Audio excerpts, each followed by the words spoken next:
Is he a bum beater? Now, why? This is we're gonna go look at it.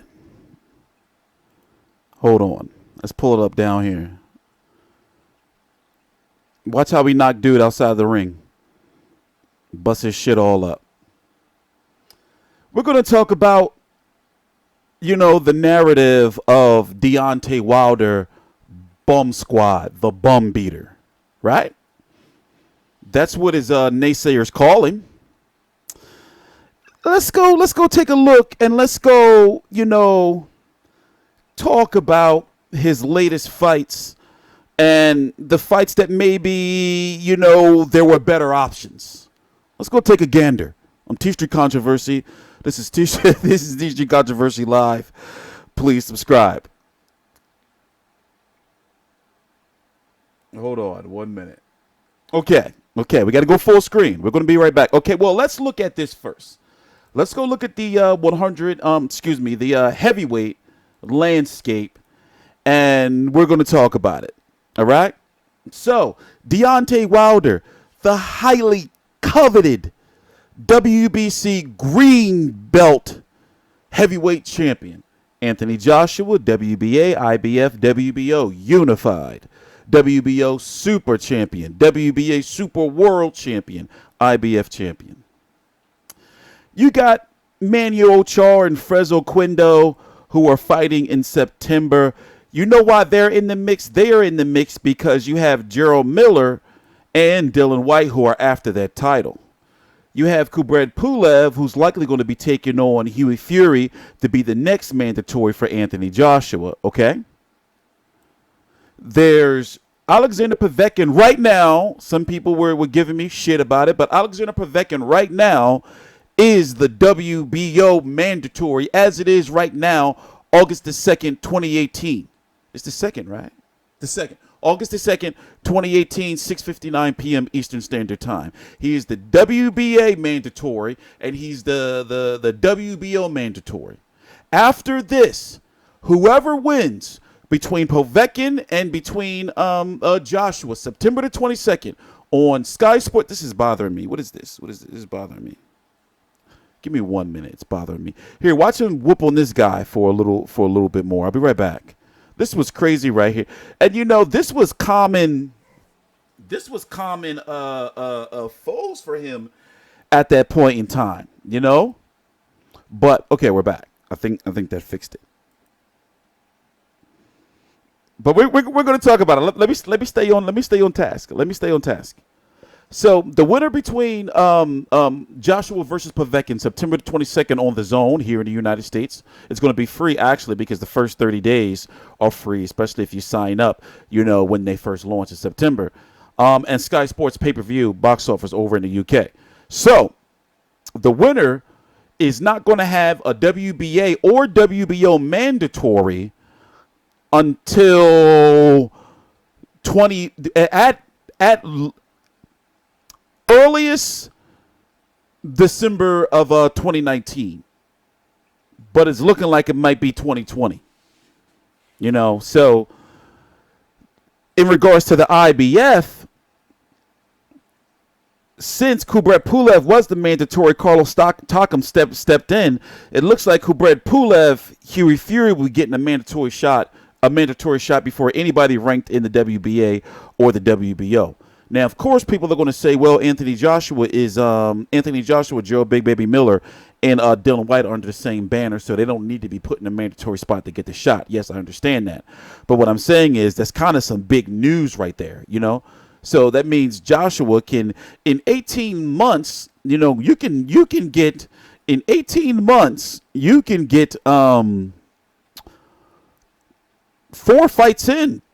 You can get 4 fights in 18 months, So anyway, moving on. Wilder right now is in deep negotiations. Both sides are pretty much saying that the fight is done for December here in the States on Showtime pay-per-view.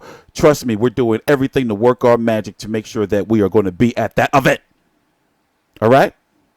So Showtime is supposed to be having Deontay Wilder defending his WBC championship against Tyson Fury here in the States, in Vegas. It's not guaranteed it's going to be Vegas, but it's going to be here in the States. So the rumors are circulating around is that it's a 2-fight deal, that they'll fight again in May or something sometime. Now, that kind of shifts things a bit because now Wilder has another option. Now, in regards to Dominic Breazeale, he is the WBC mandatory. A lot of people have been wanting me to address the politics with the WBC mandatory situation because I understand, especially since I've been doing this for years, is that people want you to pick a side. You know, who was right, who was wrong, and yada, yada, yada. Truth be told, I've said it many, many, many, many times. And I know people probably don't believe me. But listen, I don't give a shit who wins or loses. I'm not like a Wilder fanboy. I'm not a Joshua fanboy. I'm just calling like I see it. Either way, I win. You know, I do a video, I get views, I win. You know, so I'm trying to get you to understand that each day is different videos. You know, I don't get hung up on, you know, these topics for too long. But in the case of now, in regards to that mysterious $50 million contract, it was true. You have Wilder, Steven Espinoza, Shelly Finkel, Frank Warren, and multiple others that would have no reason to lie to say, okay, well, we saw the contract, you know, or bits and pieces of it. So, you know, let's just move on from it because Alexander Povetkin is a really dangerous opponent. And I'm kind of sick of talking about Wilder versus or Joshua versus Wilder because right now, the fact that the Fury fight is pretty much almost done. I'm talking about all Fury has to do is win on August the 18th against Francisco Pianetta. Wilder is probably should be there. You know, it's taking place over in Ireland. All he has to do is win on that fight, and the fight for him and Wilder is going to be announced. You know? So, let's go look at Wilder's resume. Let's go look. Let's go full screen. You got to pay attention.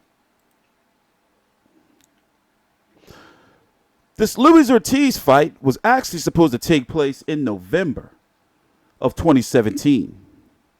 Luis Ortiz had failed the drug test. This Bermain Stavern fight was supposed to be Bermain Stavern versus Dominic Breazeale for the WBC interim, with Wilder versus Luis Ortiz as the main event. Remember, this Gerald Washington fight and this Chris Arreola fight, he was dealing with hand injuries. You know, his hand is like bionic now. Also, you have to factor in that he was on his way over to Russia. He was in the UK, correct? Staying in the UK? Or was he in Russia for like 1 day or so when he was supposed to fight Alexander Povetkin? Remember that? So when you look at the last 3 years, he has been trying to fight credible competition. It's just that Joshua's side has been more aggressive and moving faster and more daring in regards to they fought a Klitschko when Wilder's side wasn't ready to fight a Klitschko at that time, you know? It was like easy pickings. And with the casual fan base, which is a good fan base because, you know, hopefully if they're educated right, they'll stick around and not just be Joshua fans, you know, because remember there was always one fight that a kid fell in love with that said, oh yeah, you know, I'm going to always, you know, watch boxing forever, you know? So these casual fans, the ones that are buying up all these tickets and the ones that you're arguing with and debating with, you know, on YouTube and not really, really deep in the boxing forums, but you know, these are the ones that are like filling up these arenas, you know. The hardcores know that this whole thing with Wilder and Joshua Wilder, it's a political thing, just like Canelo versus Golovkin was, where they were like, it's got to marinate, even though we know eventually the fight has to happen, unless something freakish happens, which it possibly could, and Povetkin knocks out and stops Anthony Joshua. Or what if Wilder loses to Tyson Fury? Either way, I like it because it's kind of a mini elimination tournament. You know, because we were wondering when Tyson Fury was going to put himself back in the mix, and now for him just to return in June, and then the fight in August, and then the fight Wilder for a world championship in December. After losing 100+ pounds, the man should get a book. They should write a book about him. You know, it's gonna be some crazy shit. So the way I look at it is, you can say all you want about, Wilder's resume, and he's a bum beater and everything like that. Luis Ortiz was still the boogeyman. And also, Luis Ortiz could have still been avoided by people saying, fighters would have said, no, I'm never going to give him a shot. He failed the drug test. Wilder was getting fucked up in that fight. I was just watching, something on it. Was it before this one? We already know what he did to Stavern. I was in the hospital, watching this. Wilder was having a rough time. Some say the referee had saved him.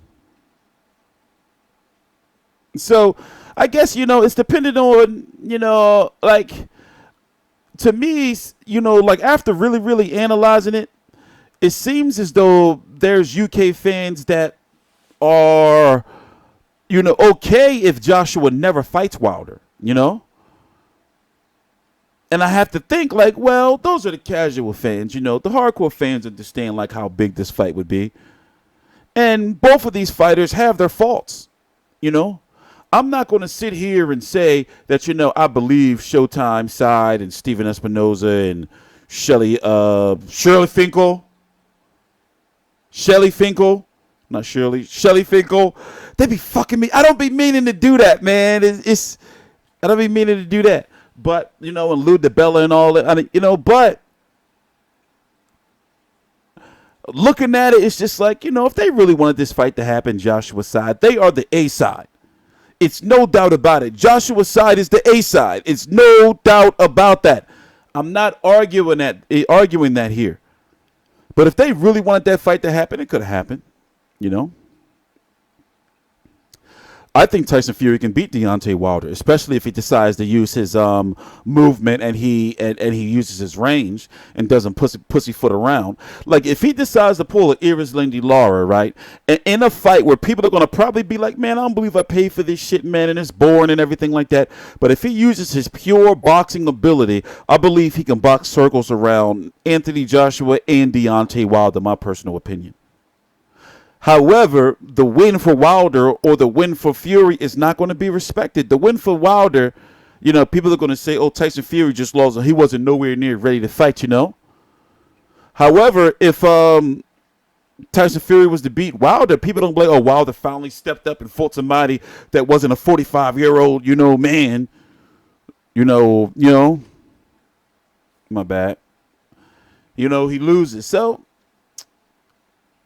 boxing fans can never be satisfied, but one thing I am happy is that for majority of media, whether it's good media, whether it's bad media to you, whoever you consider to be credible or not, or whoever videos you watch, one thing is for sure is it seems as though everybody's on the same page with that in regards to why the fight is not happening and also who's A side. Nobody's saying that Deontay Wilder is A side. But however, if you don't understand the deep politics of who Al Heyman is, what his net worth is, what he does outside of boxing, Showtime's investment in boxing overall, you're not gonna believe that Wilder side came up with a contract for $50 million. You're not gonna believe that the team behind Mayweather McGregor came up with a contract for $50 million.